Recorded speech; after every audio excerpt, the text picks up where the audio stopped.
কাকে কখন চিনবেন? নাম্বার 1, স্বামীকে চেনা যায় স্ত্রীর অসুস্থতার সময়।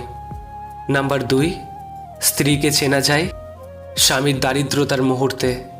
নাম্বার 3, বন্ধুকে চেনা যায় বন্ধুর বিপদের মুহূর্তে। নাম্বার 4, ভাইকে চেনা যায় উত্তরাধিকার বন্টনকালে।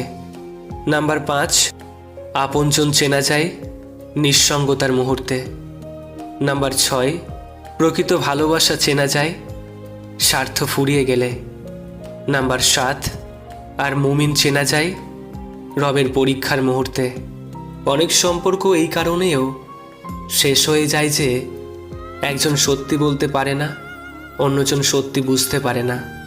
জীবনের সবচেয়ে বড় নাটক হচ্ছে হাসতে ইচ্ছে না করলেও হাসতে হয়, আর ভালো না থাকলেও ভালো আছি বলতে হয়।